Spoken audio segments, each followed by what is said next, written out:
Well, ladies and gentlemen, we thought we were starting a little earlier than this, but that's all right. We were also a bit anxious as to whether the food would arrive, but it has arrived as well, so that's good. I'd just like to say on behalf of St Thomas's, a warm welcome to you all here today. This is the first time we've ever done this, so it's something a little new for us. And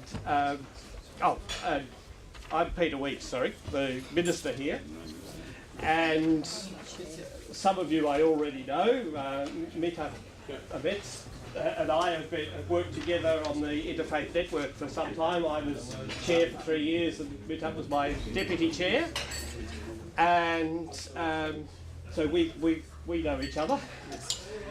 We hope that with the mixture of people around the table, we hope that there will be at least one Uniting Church person on each table, so that they can we get some mixture and interactions with each other.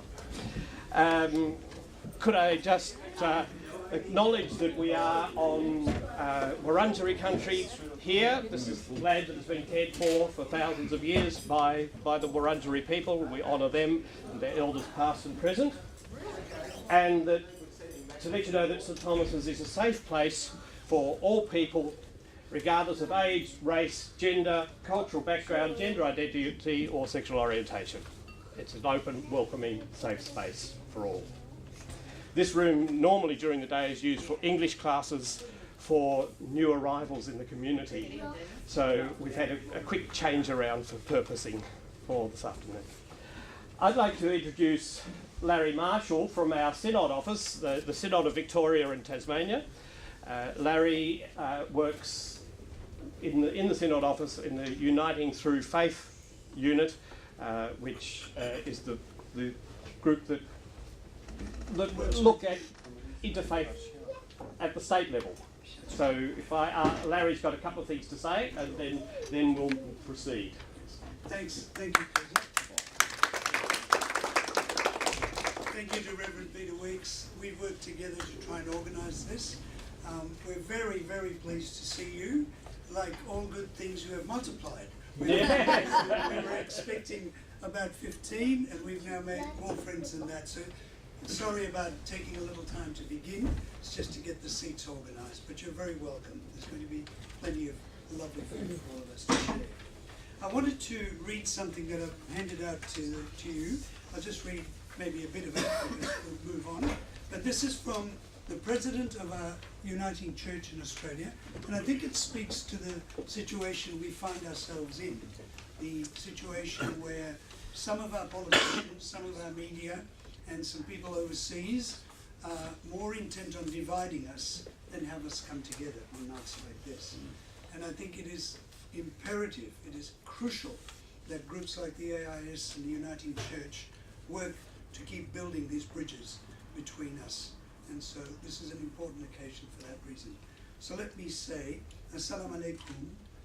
God's peace be with you at this breaking of the fast between Uniting Church members and Muslim friends, and friends of other faiths or none who are present. On behalf of the Uniting Church in Australia, I wish all Muslims here and their families a blessed Ramadan. We are honoured to share in this time with you. The valued friendship between the Uniting Church and the Muslim community is significant. It is a friendship characterised by a willingness to appreciate the values and beliefs we hold in common, and to respect, learn and understand the areas of difference. Whenever and wherever our two faiths meet, whether it be for dialogue or for a particular cause or at a time of sharing like this, there is mutual respect and a common desire for peace in our world. I am humbled by the deep spiritual practice demonstrated by Muslims during Ramadan, by your commitment to prayer and fasting, and by your great generosity and hospitality. Ramadan this year coincides with the 40th anniversary of the inauguration of our church, the Uniting Church in Australia, on the 22nd of June 1977. As part of this significant occasion, church members have come together in prayer for 40 days before the anniversary. I pray that it is a time of renewal and drawing closer to God in both our communities. This year we are delighted to be co-hosting Iftars in 3 cities, in Sydney, in Brisbane and here in Melbourne, all happening around this time. We believe these gatherings offer a powerful symbol of the love of neighbour which our world desperately needs right now. As we mourn and condemn recent terror attacks across the world, we know the greatest defence we have is to replace fear and hate with love and understanding. And on the other side, wherever extremist violence takes place, we pray for God to grant us the strength to try even harder to build a more welcoming, inclusive and peaceful community where we all live in harmony, and to encourage others to do the same. By coming together tonight, we offer a different narrative to the voices of division in the Australian community. We know that Muslims in this country experience racism and discrimination at levels much higher than most Australians. As brothers and sisters in faith, we stand against this kind of behaviour, especially when it is used by our leaders to gain political advantage. We defend the right for all people to express their faith without fear and without vilification. We are thankful for all that the Muslim community contributes to our society. I encourage Uniting Church members here and across the country to look at how we might build bridges between faith communities. As friends in faith, we are bound together by something greater than us. We give thanks to God for the many things we have in common, our shared humanity and our commitment to peace. We are thankful too for our differences and the rich diversity this brings. Finally, we give thanks for this time of sharing. We look forward to continuing our friendship and sharing this message of peace with those around us. And that is from Stuart McMillan, the President of the United Church in Australia.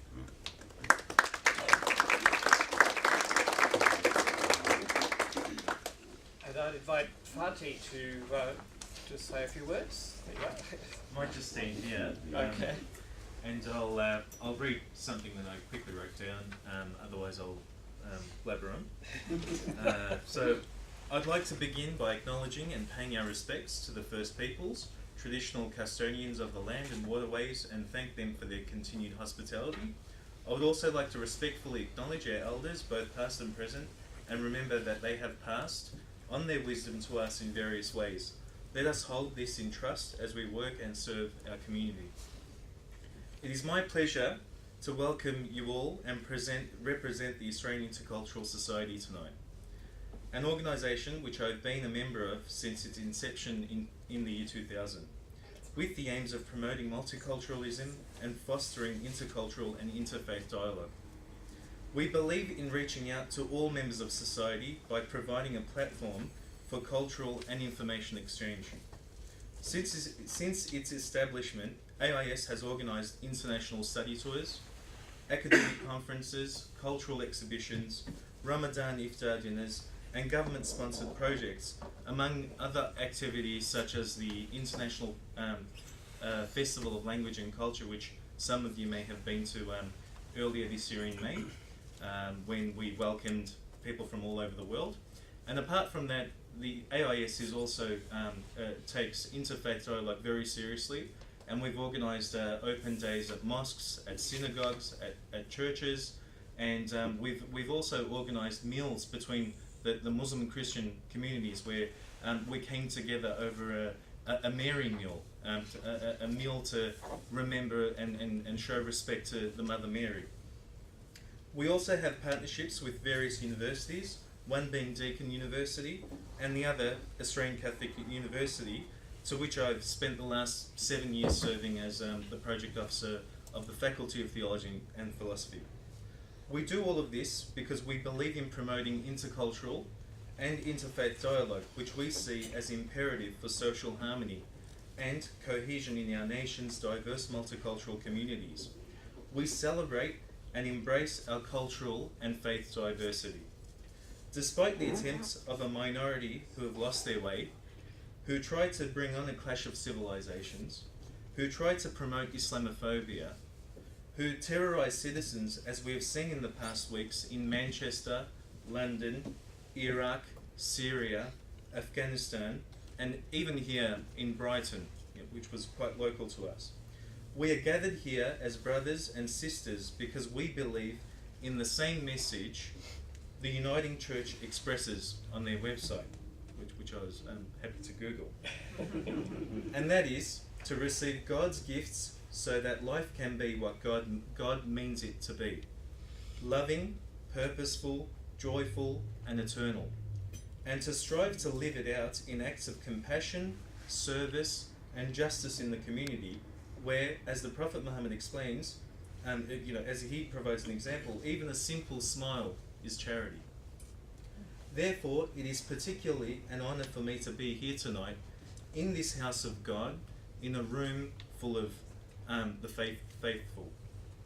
On behalf of the AIS, I'd like to particularly thank the Rev Peter Weeks and the Uniting Church for hosting tonight's Iftar dinner, Mr. Omar Attila from the Islamic Sciences Research Academy, and Mr. Larry Marshall for all his efforts in preparing for tonight. I look forward to tonight's program and the many new friendships which will be formed in the room here tonight. So thank you again.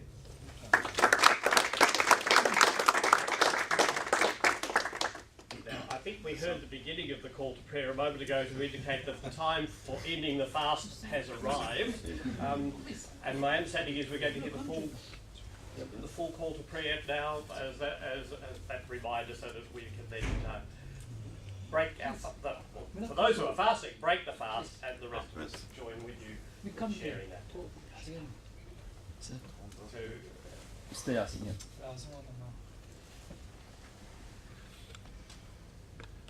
الله أكبر الله أكبر الله أكبر الله أكبر أشهد أن لا إله إلا الله أشهد أن لا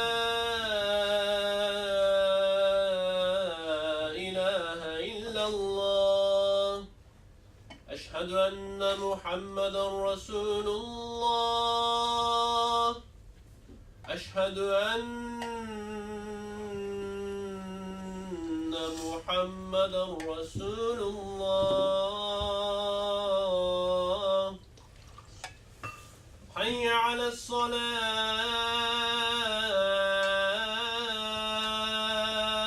الصلاة حي على الصلاة حي على الفلاح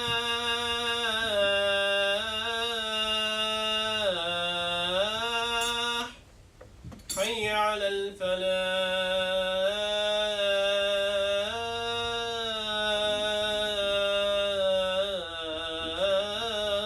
الفلاح الله أكبر الله أكبر لا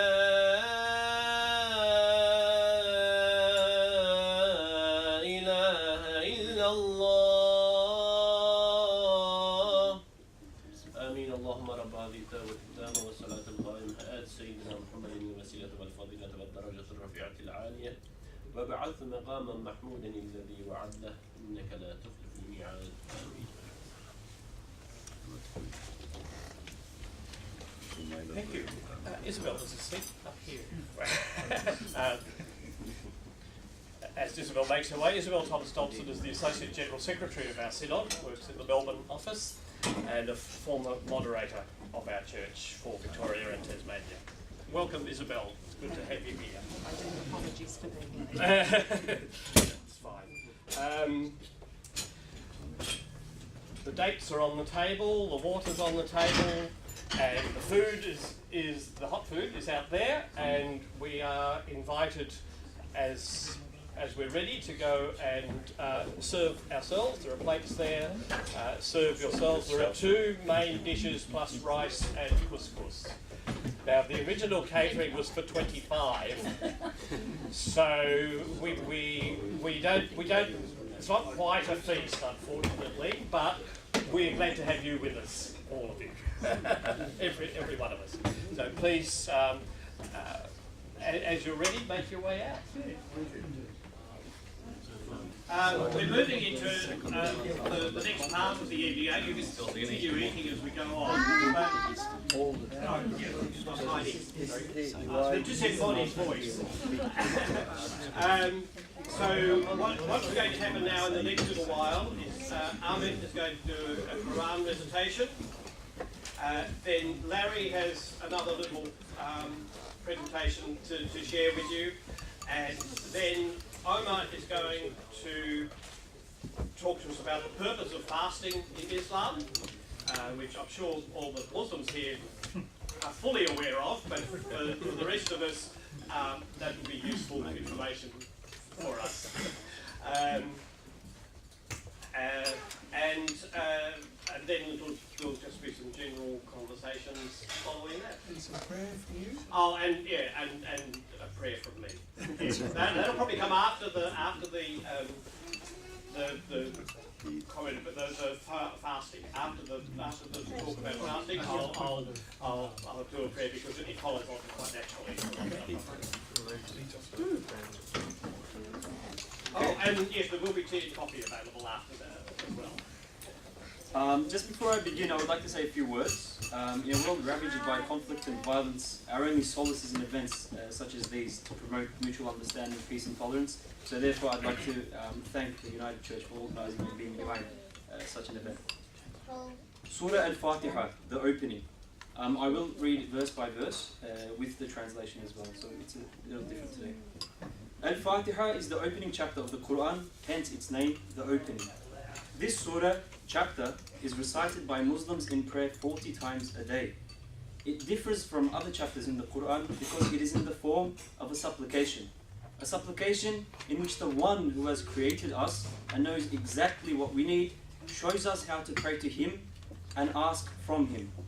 Surah Al-Fatiha is the seed of the entire Quran since it encompasses 4 major themes of Quranic guidance. 1. Establishing the existence and unity of God. 2. Prophethood. 3. Resurrection and afterlife. And 4. Worship and justice. أعوذ بالله من الشيطان الرجيم بسم الله الرحمن الرحيم. I seek refuge in God from Satan, eternally rejected from God's mercy. In the name of God, the All-Merciful, the All-Compassionate. Alhamdulillahi Rabbil Alameen. All praise and gratitude, whoever gives these to whomever, for whatever reason, and in whatever way, from the first day of creation until eternity, are for God, the Lord of the worlds. Ar-Rahman Ar-Rahim, the All-Merciful, the All-Compassionate. Malik Yawmiddin, the Master of the Day of Judgment. إياك نعبد وإياك نستعين. You alone do we worship, and from you alone do we seek help. اهدنا الصراط المستقيم. Guide us to the straight path, the path in which no crookedness exists. صراط الذين أنعمت عليهم غير المغضوب عليهم ولا الضالين. The path of those whom you have favoured, not of those who have incurred your wrath, punishment and condemnation, nor of those who are astray. Ameen. Sadaqallahu. Can I just skip through?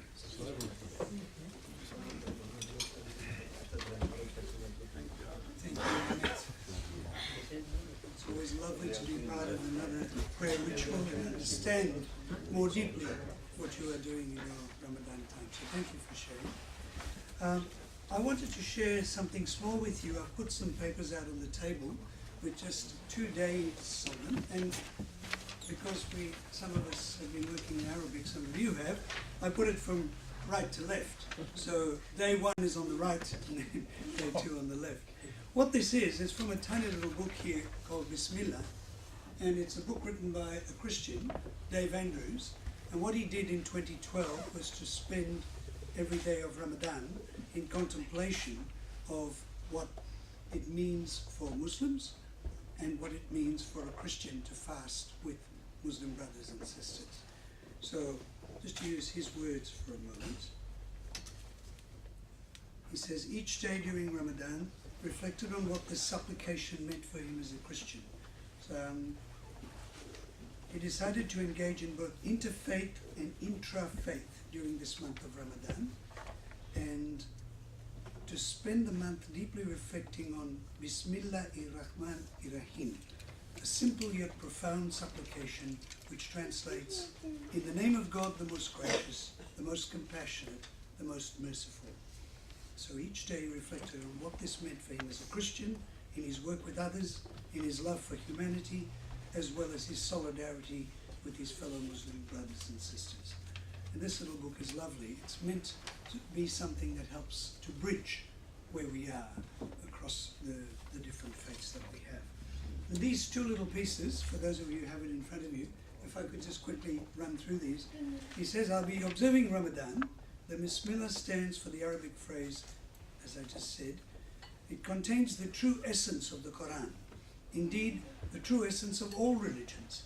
Every chapter of the Quran, except the 9th chapter, begins with this phrase, which is most commonly translated as, in the name of God, most gracious, most compassionate. It is my prayer, says Dave, that this Ramadan, all of us may come to know the compassion of God more deeply and reflect the compassion of God more faithfully in our lives. And the second one, on the left side, says again about Bismillah or Bismi Allah, means in the name of Allah. Allah is not the Muslim name for God, still less the name of a Muslim God, but the Arabic name of the one true God. The Semitic roots of the word Allah extend back thousands of years to the Canaanite Ilat, Hebrew El and Elohim, and Aramaic Allah. To recite the Bismillah is to recall there are not many gods, but one God. And that one God is not Muslim, Jewish or Christian, but the one whom we belong to and who belongs to us all. I think Dave has touched something there that opens us all up for discussion. So I will present this to you, Omar, later on, this little booklet, and I would love to have your reflections on it at the end of the session. Thank you.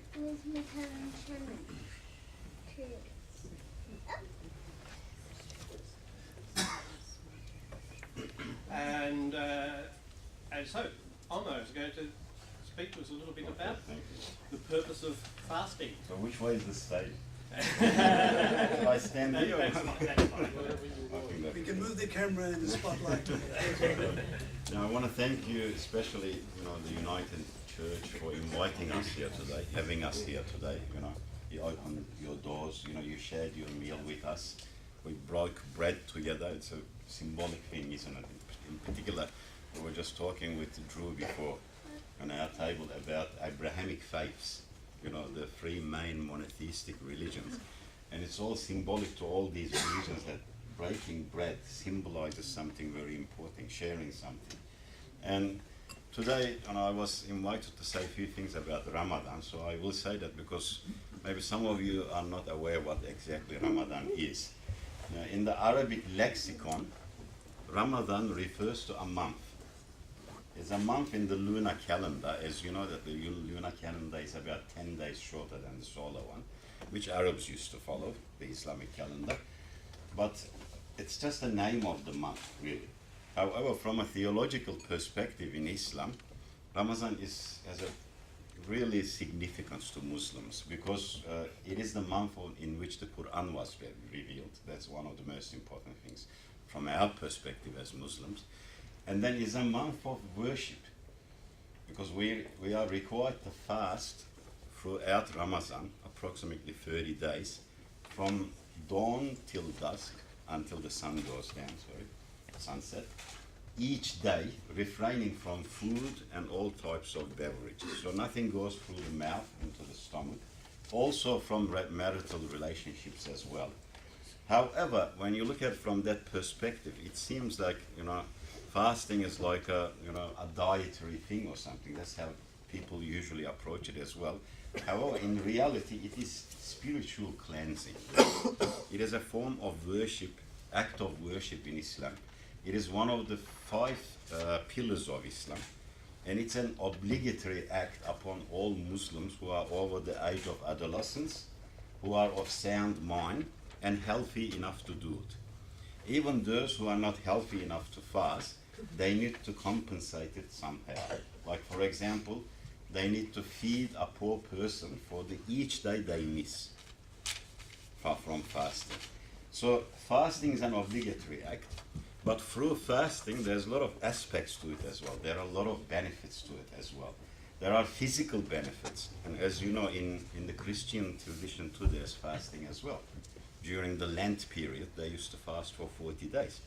So it is a common thing to our religions, fasting. But Islam has continued it, and it continues today as well. So it has physical benefits. Today, if you do a little research on how beneficial it is to your body, sort of, detoxification and things like that, you will see that it's very healthy to fast. But the main thing, as I said, is the worship aspect of it. Because Prophet Muhammad, peace and blessings be upon him, says, a person during the fasting of Ramadan who does not refrain from evil acts, deceit, lying, cheating, backbiting, all of these type of, the acts that are not nice from a common perspective, common human perspective. If a person does not refrain from these things, he should know, or she should know, that God is not in need of his hunger or thirst. So, in reality, Ramadan is about self-discipline. Ramadan is about taming the carnal desires that we have.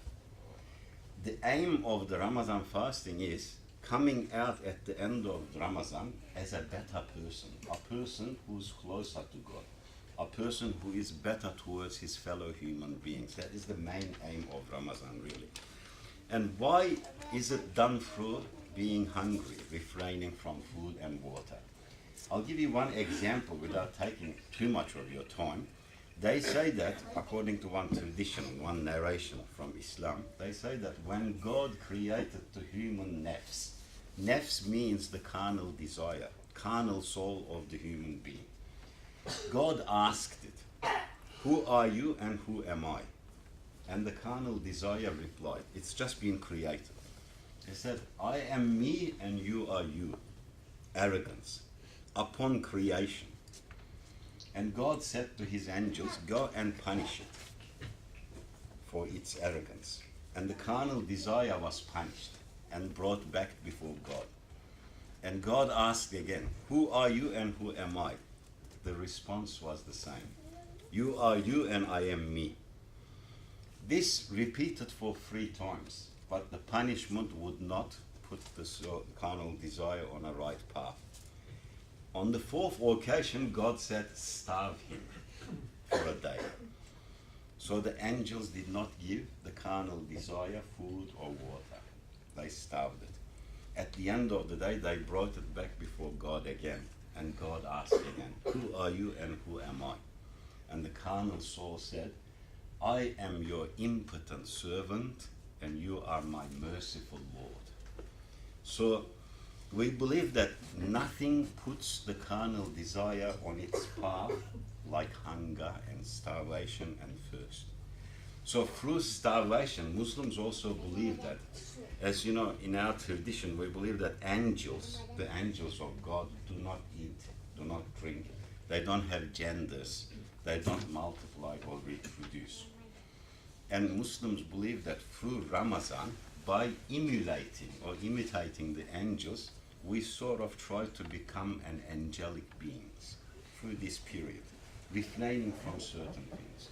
So that's another aim of Ramadan too. Another important thing during Ramadan is developing empathy. As you know, quite often we see on our TV screens some boy or a girl from Africa, for example, starving in the arms of his mother or her mother, bones sticking out, hasn't been eaten for a long time. And this affects all of us because we're human beings. But psychologically, what we feel there when we see these pictures is called pity. And usually, most of the time, pity does not entail action. Few minutes later, it's forgotten when the channel is changed or something else is on. However, empathy is a different feeling because you actually experience what they're experiencing yourself. You know what hunger is. You know how it feels for your stomach to grumble. You know how it feels your mouth to go dry. Through empathy, it usually leads to acting and supporting these people, donating and sharing with these people as well. So it has that aspect too. But perhaps one of the most important aspects of it is the interaction, social interaction, in particular through events like these Iftar dinners. As you see from this picture tonight, we are sitting together, as we said, breaking bread together, sharing food together, interacting with each other, sharing our cultures and traditions on the tables we sit. And it builds bridges so solid, like Larry said before, all these negative things happening all over the world. We will defeat that with love, with care, with friendship, with brotherhood and with sisterhood. And that's the aim. And that's the aim for interfaith gatherings as well. And before I conclude, maybe one last thing that I should say. If you like to, I'd like to invite all of you, maybe, to share a minute of silence and prayer for those who have lost their lives in the recent attacks all over the world. Maybe a minute of silence, and all together we should pray from inside, maybe. I will invite you all.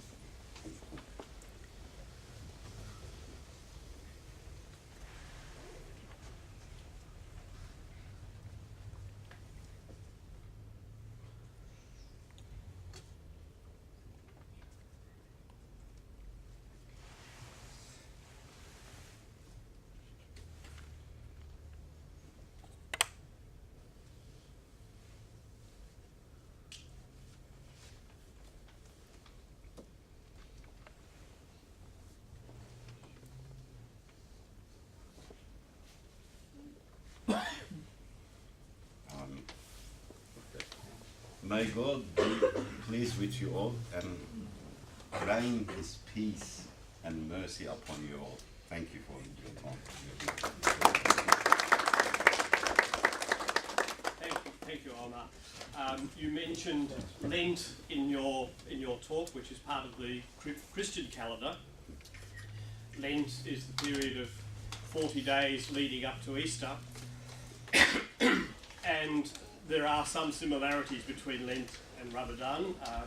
The three traditions or disciplines of that period are prayer, fasting, and almsgiving. Very, very similar. Worship is part of that. One of the things that we do in some parts of the Christian church, some form of fasting is still quite strongly observed. Others, like our own, not so much.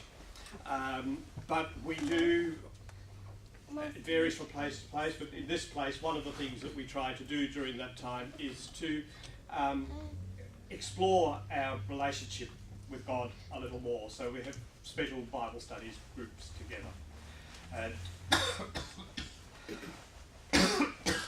So often we hear the expression giving up something for Lent.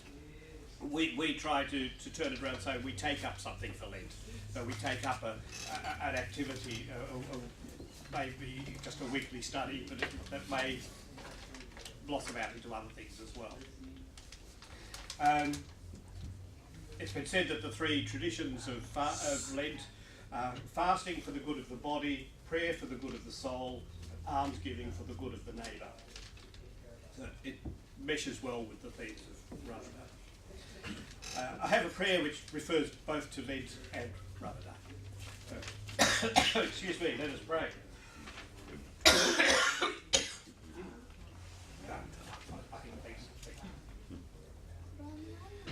Loving and merciful God, we thank you for your abundant and generous provision, especially when we have food in the cupboard and on the table, which enables us to fast at other times. Help us to appreciate the sincere devotion and love for you in other religious traditions, and consider any ways in which we can share in a banquet of spirituality at times of fasting. How long will this take? For Christians during Lent and Muslims during Ramadan, enable us to stop, think, and break our regular patterns to focus on you and what it means to be grateful human beings. Amen. Thank you.